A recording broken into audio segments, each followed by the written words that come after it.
Namaste, namaskaram, vanakkam, namo namaha, jai Ganesha. Please visit our website at classicalyoga.org, and there is a donate button if you'd like to help us out. Science and the monotheistic religions are the same, almost. The atheist who believes in science and the theist are the same, almost. So first things first, let's clarify the words that we say. For example, semantics, often misused, is really the science of word knowledge. It's not the casual use of words or the just chosen use of a definition. Jordan Peterson reminds all to be precise in their speech. In the Hindu Yoga Dharma, which sadly has run counter to this wisdom, Rishi Kalidasa said, Vagartha Vihiva Samprita. Words and their meanings are ever united like a marriage. Of course, in today's divorce culture, almost anything goes. And that's why we have hot yoga and power yoga and doggy yoga and Kino's yoga and Adrian's yoga ad nauseum. Ironically, in the Yoga Sutras, one of the 6 orthodox systems of Hindu philosophy, written by the Saiva Hindu guru Patanjali, he tells all of his shishya, his students, who were Hindu male renunciate yogis in training, Sabdayananupati vastu sunyo vikalpaha. You enter into delusion vikalpa when you take word knowledge, sabdayana, that's devoid sunya of facts, vastu. Sabdayananupati vastu sunyo vikalpaha. So let's look at the first word, science, this English word. And remember, English is our common language around the world, and it's a secular language, that's fine. As opposed to Sanskrit and Tamil, for example, these are Hindu religious languages. So an honest person, for example, when they're using any Sanskrit or Tamil word, like yoga, yogam, guru, shakti, sakti, shanti, santi, namaste, namaskaram, vanakkam. These are all about the Hindu religion, Hindu dharma. Rita dharma, Vedic dharma, yoga dharma, Sanatan dharma, Hinduism, Brahmanism, the Hindu religion, sabeka, sarva ekam. All synonyms for what is most recognizable as Hinduism. The English word science literally means to know. In other words, seeking to know. This is the scientific method, as one starts with an assumption, an initial belief, and then through testing and time, one arrives at a conclusion, and these conclusions sometimes can pave the way to new discoveries. But we always start with an assumption of belief. We all have them. Be very cautious of anyone like today's ubiquitous, sad, pun intended, guru, who says we have no beliefs, which is actually a belief. We all have beliefs. We all have assumptions. However, we don't want to just stay in an assumption mode or a hypothesis mode. We want to carry it through time and testing, to more or less a conviction. To Hindus, this would be pratya or a pramada, for example, a foundation, a hypothesis, an assumption that leads to sabdha or shraddha, a conclusion. So too with the word faith. Faith starts as hope, and we all have hope. Come on. We wake up in the morning and hope we're going to feel good. We hope we're going to make it through the day. Asha to the Hindus. But we don't want to just stay in faith as hope. We want to carry it through to more or less a guarantee. Faith is the guarantee of all things, as the quote goes. In other words, simply look at a relationship. The first time we meet someone, we don't know. We have hopes and faith about that person, about the relationship. But after you've lived with somebody for 10, 20, 30, 40 years, you pretty much have a guarantee of how they're going to be and how they're going to act and react. Of course, we always have to keep an open mind because all of us as humans, we can do some pretty unexpected things. Anytime we're seeking to know something, by definition, we're being scientific. We're employing the scientific method. Interestingly, the Word religio, the Latin and Greek, which became the English word religion, its essential root meaning, religio, religare to some, means to bind or to link. In other words, to try to know what is binding or linking something together. And the initial use of religio simply meant, and profoundly, trying to understand a moral order. What is holding individuals together? What's a moral order that's holding societies together? What works? Later, religion became associated, obviously, with the monotheistic religions, which really started with Zoroastrianism, and then, obviously, Judaism, then Christianity and Islam. But religion is now the overriding word that is used, again, because English is the common language, for all these different traditions around the world. So having said that, we can use the word religion with clarification. It is essentially about trying to understand what holds the individual together, or binds or links the individual together, and the communities. And also, religion is obviously about other worlds, so to speak, the inner worlds or the outer worlds, the spirit worlds, if you will. Our inner psyche or soul. This is actually where we get the words psychiatry and psychology from the Greek psyche, which means soul, which has a connection to the mind. This is why in precise usage we use the word atmana as Hindus, because it's really not the mind, the inner essence. We use the word atmana to describe the inner essence of all, actually, of pure energy, pure light, which may be visible light, internal light, and the feeling of lightness, and the feeling of warmth, which translates into the human emotion of love or bliss. Love is a warm experience. So at this time in history, we have the great religions that cover the world. We have the Hindu religion and its offshoots. We have the Buddhist religion, the Sikh religion, the Jain religion, Taoist religion. We have Shinto. We have Confucianism. Of course, we have Zoroastrianism, the Parsis. We have the Jewish religion, the Christian religion, Islamic religion.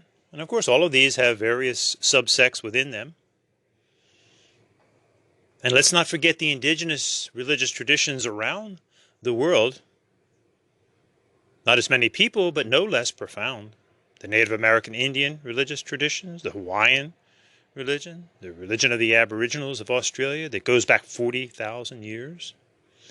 All humans trying to figure out what binds them together, what binds life together. So in this way, we can confidently use this English word religion to appreciate these various traditions of the world. Now, as Hindus, we would, among ourselves, use the word dharma, but it carries a similar connotation. Dharma comes from the Sanskrit dri, which means to hold, trying to figure out what holds us together, what holds life together, rules, regulations, and rituals that make life meaningful.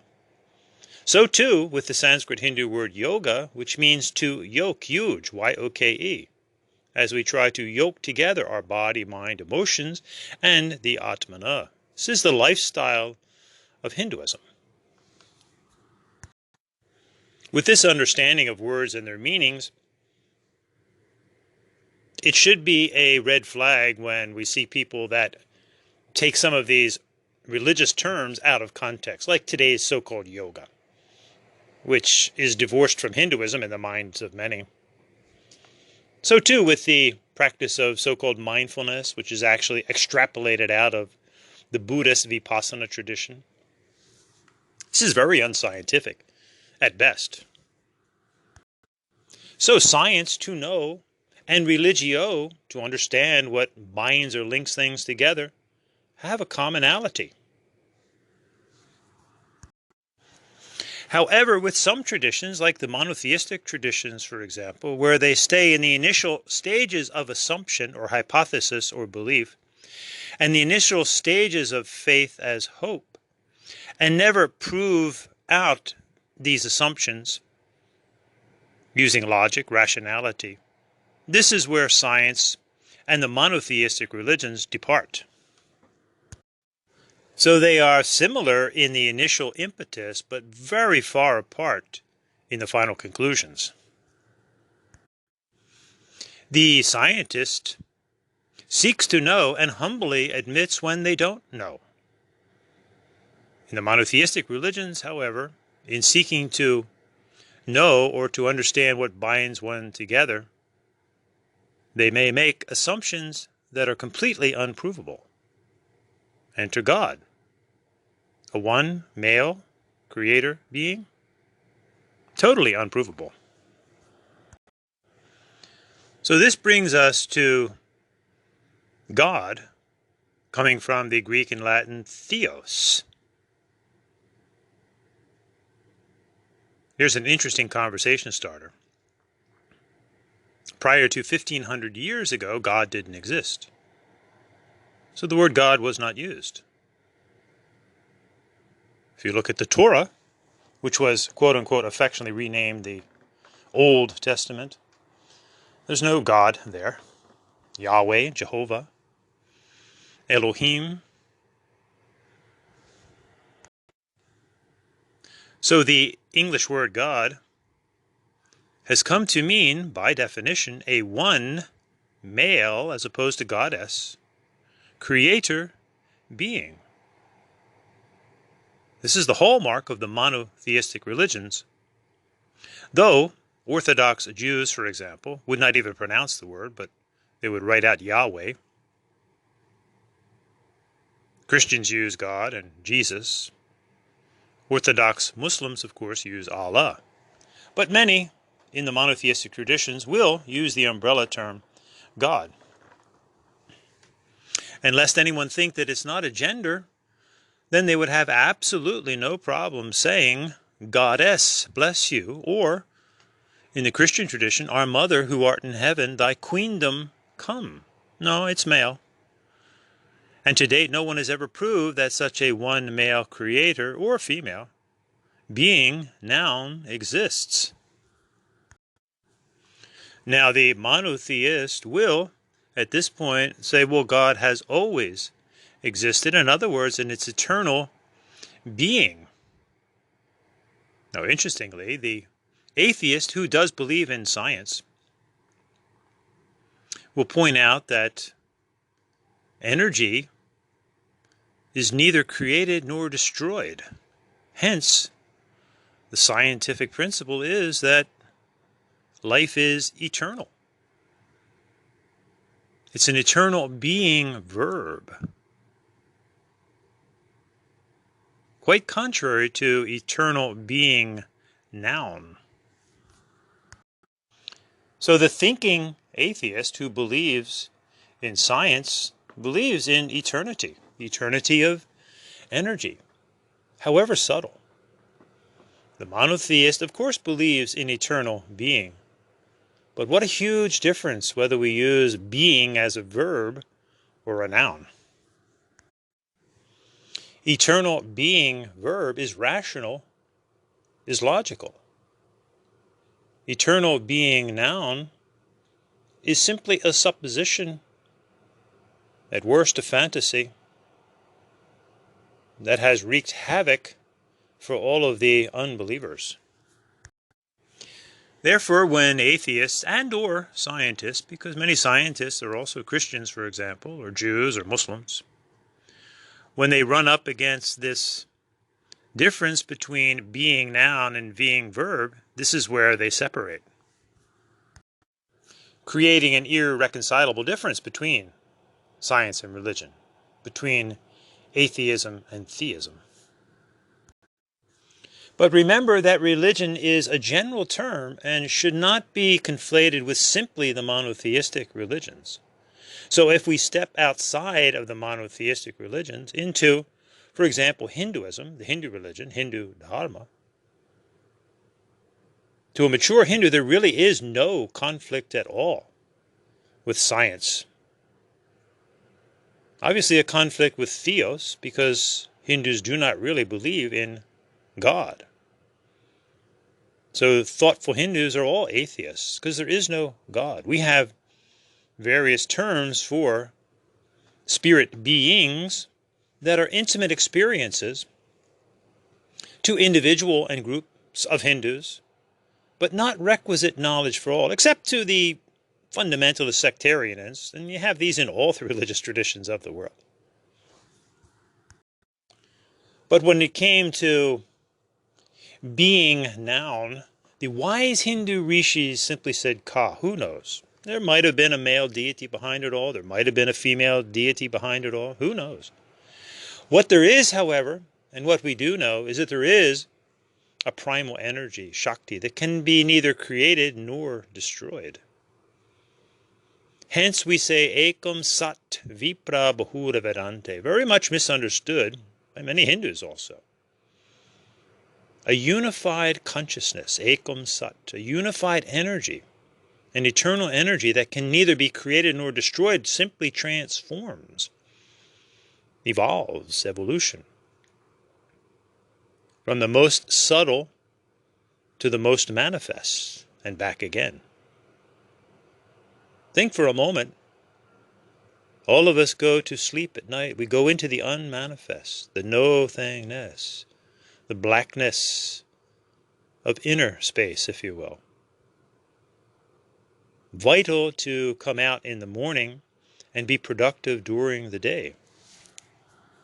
So Hindus truly believe in an eternal being verb, which then obviously assumes innumerable nam and rup, or name and form, in the material world, and to some in the inner spirit world. And most people do have a rich inner life of imagination, of dreaming, where we see and experience being in the noun form. However, we should not see these inner experiences as requisite knowledge for all, but no less real to the individual having these inner experiences. Hence the many spirit beings, we call them devas and devis, male and female, in the Hindu yoga, religious, spiritual, scientific, philosophical lifestyle. You can listen to our podcast on 33 million gods, which is actually a total misnomer within Hinduism. But a humorous retort often when Hindus get accused by the monotheists of believing in 33 million gods. Of course, we don't use the word God. Simply say, no. 33 million and one. Meaning we understand there is a beingness to life verb that assumes innumerable name and form in the material and the spirit realm. Ekam sat vipra bahura vedante. So science and the monotheistic religions are close, but no cigar. The atheist and the theist are close, but no cigar. But the Hindu yoga, philosophical, spiritual, scientific, philosophical lifestyle, as well as many of the other great religious traditions of the world, mature individuals within those see no conflict between science and their religious traditions, as they go from untruth to truth, being willing to admit what they don't know. In the Hindu yoga dharma we say, asato ma sadgamaya, lead me from untruth to truth. Humbly admitting what we don't know as we move to an ever more enlightened understanding of ourselves and the world around us. Tamaso ma jyotir gamaya. However, never forgetting there is an inner essence that kind of binds us together, binds humanity together, an inner essence, a nectar, if you will, of love and light and energy. Mrityorma amritam gamaya. And trying through it all to seek peace, peace, peace, which is not merely the absence of conflict, but the presence of rationality and justice. Om Shanti, Shanti, Shanti.